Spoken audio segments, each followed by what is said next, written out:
Dans un monde où tout semble s'effondrer autour de nous, où le chaos et l'incertitude envahissent chaque recoin de notre existence, une question cruciale surgit. Comment trouver un véritable but, une ancre solide qui nous guide malgré la tempête? Cette vidéo vous invite à plonger au cœur du stoïcisme, non pas comme une simple philosophie abstraite, mais comme un véritable manuel de survie pour l'âme face au vide existentiel. Nous allons explorer ensemble pourquoi la course effrénée au succès matériel, aux validations éphémères, finit toujours par laisser un goût amer d'insatisfaction et de perte de sens. Mais il y a une autre voie. Elle commence par un regard courageux vers ce vide. Non pour fuir ou le masquer, mais pour y découvrir ce que notre vie nous révèle vraiment. Au fil de ce voyage introspectif, vous apprendrez à distinguer ce qui dépend vraiment de vous, vos pensées, vos actions, vos choix, et ce qui échappe à votre contrôle, ce chaos extérieur sur lequel vous n'avez aucune prise. Ce pivot stoïcien, unique et puissant, vous offrira la clé pour concentrer votre énergie là où elle est la plus efficace et porteuse de sens. Vivre selon des principes et non uniquement au rythme de buts fluctuants, c'est ce qui donne corps à une existence pleine et vraie. Nous verrons comment la souffrance et la douleur, loin d'être de simples obstacles, peuvent devenir le carburant qui forge notre caractère, affine notre résilience et éclaire notre route. Cultiver la gratitude, la discipline et la pleine conscience du temps qui nous est donné, voilà les gestes nécessaires pour habiter chaque instant avec profondeur. Enfin, ce parcours vous conduira à embrasser la réalité telle qu'elle est, à bâtir des relations sincères, à prendre soin de votre temple qu'est le corps, et à renouveler chaque jour l'engagement d'une vie tournée vers la vertu, la présence et le service aux autres.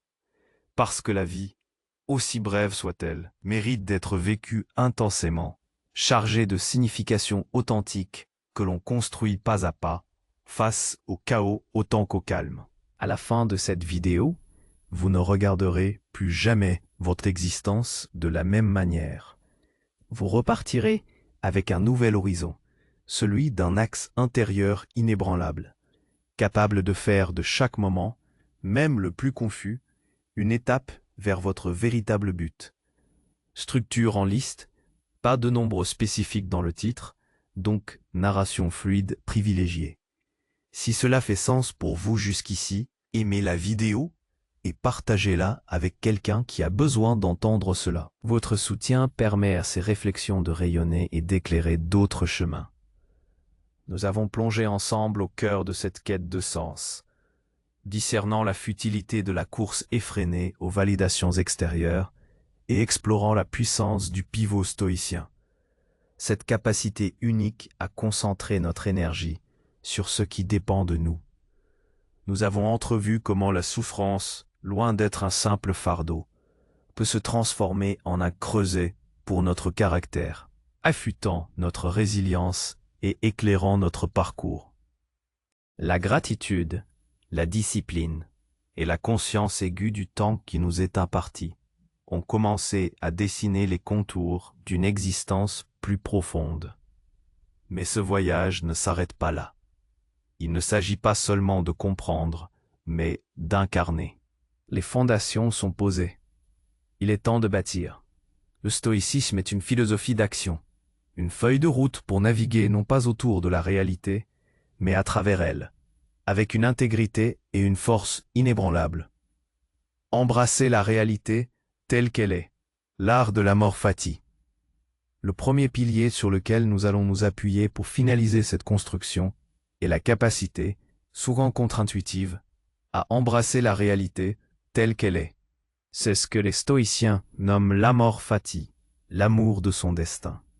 Non pas une résignation passive ou une acceptation forcée, mais un assentiment actif et profond à tout ce qui se présente. Pensez-y un instant. Combien de notre énergie dépensons-nous à lutter contre ce qui est déjà advenu, à nous plaindre de la météo, des décisions politiques, du comportement d'autrui, d'une panne inattendue, d'un embouteillage interminable.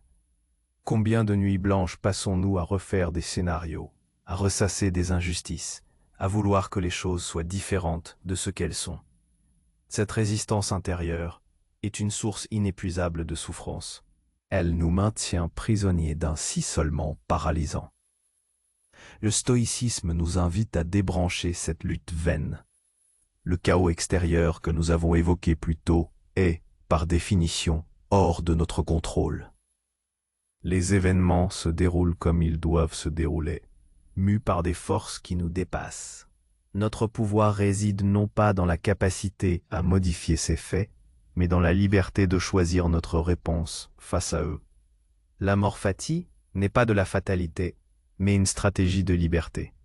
C'est comprendre que chaque événement, qu'il soit perçu comme bon ou mauvais, contient une opportunité. C'est voir la panne de voiture comme une chance de pratiquer la patience, de réévaluer ses priorités, ou même de découvrir un chemin alternatif. C'est considérer la critique injuste comme un exercice de détachement et une occasion de renforcer notre confiance en nos propres valeurs, plutôt que de se laisser déstabiliser par le jugement d'autrui. Marc Aurèle, l'empereur philosophe, écrivait « Accueil sans arrogance, lâche sans attachement ». Ce n'est pas indifférence, mais détachement sage. C'est la capacité à laisser passer les événements sans les laisser nous posséder, à interagir avec le monde sans être dévoré par ses caprices. Imaginez que la vie soit une rivière. Nous pouvons nous épuiser à nager à contre-courant, à vouloir remonter le temps ou changer la direction du flux. Ou bien, nous pouvons apprendre à nager avec le courant, à utiliser sa force, à anticiper ses méandres, à nous adapter à ses remous. C'est là que réside la véritable maîtrise. En acceptant ce qui est inévitable, nous libérons une quantité phénoménale d'énergie mentale et émotionnelle que nous pouvons rediriger vers ce qui dépend de nous, nos jugements, nos intentions, nos actions vertueuses. C'est un acte de courage, car il demande de regarder la réalité en face, sans phare, sans illusion, et de l'embrasser pleinement, même dans sa rudesse. C'est la première étape pour transformer le chaos extérieur en une toile de fond sur laquelle nous pouvons peindre notre propre chemin, avec une volonté inébranlable. Bâtir des relations sincères, la vertu de la communauté, dans ce monde où le vide existentiel peut nous gagner, nous avons souvent tendance à nous isoler ou, à l'inverse, à chercher des validations superficielles dans des relations éphémères. Le stoïcisme nous rappelle que l'homme est, par nature, un être social. Notre bien-être est intrinsèquement lié à la qualité de nos interactions avec autrui. Mais comment construire des relations sincères et solides dans un monde saturé de connexions virtuelles et de transactions? La philosophie stoïcienne ne nous exhorte pas à une évasion solitaire, mais à une participation active et vertueuse à la communauté humaine. Le concept d'oikiosis, l'appropriation ou l'affinité, nous enseigne que nous sommes naturellement enclins à nous soucier des autres, à étendre notre cercle d'affection de nous-mêmes à notre famille, à nos amis, à notre communauté et finalement à l'humanité entière. Nous sommes tous des citoyens du monde, des membres d'une même grande famille, mais la sincérité dans les relations ne se décrète pas, elle se cultive. Elle commence par la reconnaissance de ce qui est en notre pouvoir. Nous ne pouvons pas contrôler les pensées ou les sentiments des autres. Nous ne pouvons pas forcer quelqu'un à nous aimer, à nous comprendre ou à agir comme nous le souhaitons. Mais nous pouvons contrôler la qualité de notre propre contribution à la relation. Nous pouvons choisir d'être honnêtes, justes, bienveillants, à l'écoute. Nous pouvons pratiquer l'empathie, cette capacité à nous mettre à la place de l'autre sans jugement immédiat, à chercher à comprendre leurs motivations et leurs peurs. Dans le contexte moderne, cela signifie peut-être moins de temps passé à liker des photos et plus de temps à avoir de véritables conversations. moins de jugement hâtif basé sur des apparences et plus d'efforts pour sonder la profondeur de l'âme humaine. C'est aussi apprendre à faire preuve d'une saine indifférence à l'égard de la superficialité. Si quelqu'un cherche la validation à travers des artifices, le stoïcien reconnaîtra que cela relève de son propre jugement et ne se laissera pas entraîner dans cette spirale. Le stoïcisme nous invite également à embrasser la fragilité des relations, leur impermanence. Les amis viennent et s'en vont. Les êtres chers nous quittent. Les liens se transforment. Plutôt que de s'accrocher désespérément et de souffrir de chaque perte, nous pouvons apprendre à chérir le temps présent avec ceux que nous aimons, à donner le meilleur de nous-mêmes dans chaque interaction, sachant que tout est éphémère. Cela ne diminue en rien l'amour ou l'attachement, mais le rend plus pur, moins teinté d'attente ou de possessivité. Cultiver la vertu dans nos relations, c'est aussi être capable d'établir des limites saines. La gentillesse n'est pas de la faiblesse, et la bienveillance ne signifie pas l'acceptation de tout. Un stoïcien est juste, et la justice inclut la capacité à défendre ses propres principes, même si cela implique de se distancer de ceux qui nous tirent vers le bas ou nous empêchent de vivre selon notre propre intégrité. Les relations sincères sont celles où chacun est libre d'être lui-même, où le respect mutuel prime et où la croissance de chacun est encouragée. Elles sont un reflet de notre propre caractère, un jardin que nous cultivons avec soin, un espace où la vertu peut s'épanouir. Prendre soin de son temple, le corps au service de l'âme. Nous avons parlé de l'esprit, des émotions, des relations. Mais qu'en est-il de notre corps?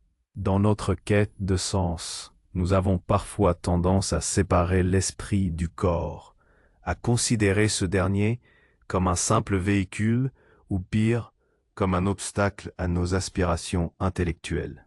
Pourtant, pour les stoïciens, le corps n'est pas un ennemi, mais un allié, un instrument essentiel pour la pratique de la vertu. Il est le temple de notre esprit, et en prendre soin est un acte de sagesse et de discipline. Le stoïcisme ne prône pas l'ascétisme pour l'ascétisme, une souffrance physique gratuite. Il prône la modération, la résilience et la maîtrise de soi. La santé du corps n'est pas une fin en soi, ce n'est pas un bien intrinsèque, selon la stricte doctrine stoïcienne, mais une préférence indifférente qui facilite la vie vertueuse. Un corps affaibli par la négligence ou l'excès peut entraver notre capacité à penser clairement, à agir avec courage ou à servir les autres. Dans la vie moderne, cela se traduit par des choix conscients en matière d'alimentation, d'exercice et de repos. Loin des régimes extrêmes ou des entraînements épuisants dictés par les dernières tendances, le stoïcien cherche l'équilibre. Manger sainement et avec modération, non pas pour l'apparence, mais pour l'énergie et la clarté mentale que cela procure. S'engager dans une activité physique régulière, non pour sculpter un corps idéal, mais pour maintenir la force, l'endurance et la vitalité nécessaires pour affronter les défis de la vie. Dormir suffisamment, non comme un luxe, mais comme un besoin fondamental pour la régénération de l'esprit et du corps. Le soin du corps, c'est aussi le confronter parfois à des inconforts choisis, comme une forme d'entraînement. Marc Aurèle se privait parfois de nourriture ou de sommeil par choix, non pour se punir, mais pour se rappeler que son bonheur ne dépendait pas de ses conforts. Aujourd'hui, cela pourrait signifier prendre une douche froide pour renforcer sa volonté, marcher au lieu de prendre la voiture pour une courte distance, ou s'abstenir d'un plaisir immédiat pour une gratification à long terme. Ces pratiques nous aident à développer notre résistance physique et mentale, à nous affranchir de la tyrannie, de nos désirs et de nos aversions. Elles renforcent notre proéresis, notre faculté de choix, en nous montrant que nous avons le pouvoir de résister à l'impulsion et de choisir la discipline. En prenant soin de notre corps, Nous ne faisons pas preuve de vanité, mais de prudence. Nous nous assurons d'avoir l'outil le plus affûté possible pour vivre une vie vertueuse. Un corps sain est une ressource, pas une distraction. Il nous permet de nous concentrer sur ce qui compte vraiment, de mieux servir autrui et de cultiver notre sagesse intérieure avec une vitalité renouvelée. Il est le socle sur lequel repose notre capacité à naviguer le chaos avec force et sérénité.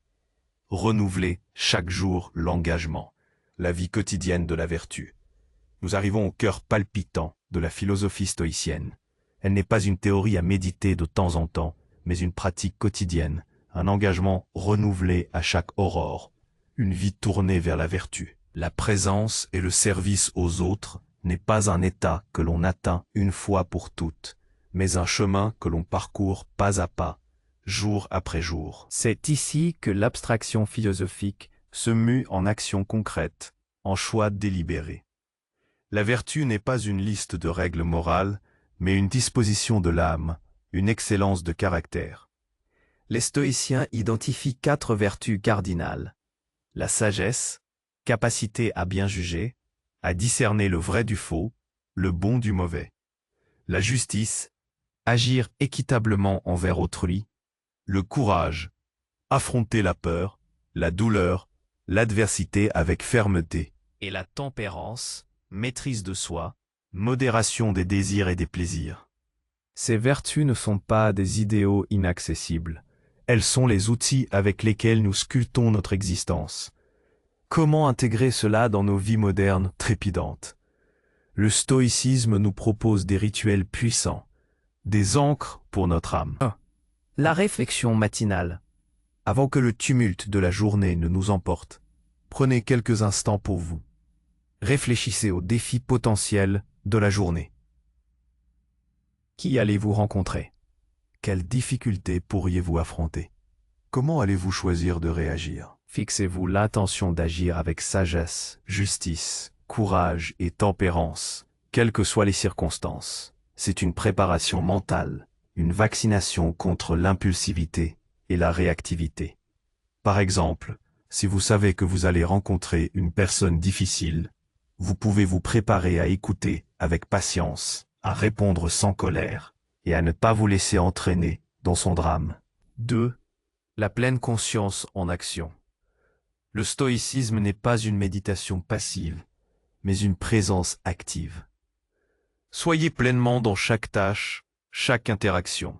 Quand vous buvez votre café, goûtez-le. Quand vous écoutez quelqu'un, écoutez vraiment. Quand vous travaillez, concentrez-vous. Cette pratique de la pleine conscience nous arrache aux regrets du passé et aux angoisses du futur pour nous ancrer dans le seul moment où nous avons un réel pouvoir, le présent. C'est dans ce maintenant que la vertu s'exprime. Une tâche ennuyeuse devient une opportunité de pratiquer la patience. Une conversation banale, une occasion d'exercer la bienveillance. 2 points. Le service aux autres. La vertu ne peut être vécue en solitaire. Nous sommes interdépendants. Le service aux autres est une extension naturelle de la justice et de la bienveillance. Cela ne signifie pas des actes héroïques quotidiens, mais des gestes simples. Aider un collègue, écouter un ami, être courtois envers un inconnu, prendre soin de notre environnement. Chaque acte qui contribue au bien commun renforce notre propre sens du but et notre connexion à l'humanité. Dans un monde de plus en plus individualiste, ce rappel de notre devoir envers autrui est vital. Il nous sort de notre propre nombrilisme et nous offre une perspective plus large, un sens d'appartenance à quelque chose de plus grand. 4. La réflexion vespérale. À la fin de la journée, prenez le temps de passer en revue vos actions. Où avez-vous agi avec vertu? Où avez-vous failli? Non pas pour vous juger avec sévérité, mais pour apprendre. Quel mot as-tu guéri aujourd'hui? À quelle passion t'es-tu opposé? Quelle erreur as-tu corrigée? Demandait Sénèque. C'est un bilan honnête, une occasion de renforcer les bonnes habitudes et de corriger les erreurs. C'est un entraînement mental qui affine notre jugement et notre caractère, nous préparant à mieux faire le lendemain. C'est cet engagement renouvelé, cette vigilance constante qui transforme notre existence. La vie ne devient plus une série d'événements aléatoires subis, mais une œuvre d'art que nous sculptons délibérément, jour après jour, avec les outils de la vertu. Face au chaos, notre citadelle intérieure se renforce, non pas en érigeant des murs, mais en cultivant un jardin florissant d'intégrité, de résilience et de sagesse. Nous devenons les architectes de notre propre but, un but qui ne dépend ni des caprices de la fortune, ni des validations extérieures, mais de la profondeur de notre caractère et de la noblesse de nos actions. Clôture, le choix inébranlable. Nous avons parcouru un long chemin ensemble. Du vide existentiel au cœur du stoïcisme, nous avons appris à distinguer ce qui dépend de nous, à embrasser la réalité, à tisser des liens authentiques, à honorer notre corps et à renouveler chaque jour notre engagement envers la vertu. Vous avez découvert que le véritable but ne se trouve pas dans la possession, mais dans l'action juste, pas dans l'absence de chaos, mais dans la sérénité au milieu de la tempête. Le stoïcisme n'est pas une promesse de vie sans douleur, mais la garantie d'une vie sans détresse inutile. Il ne vous donne pas le pouvoir de contrôler le monde, mais la force de vous contrôler vous-même face au monde.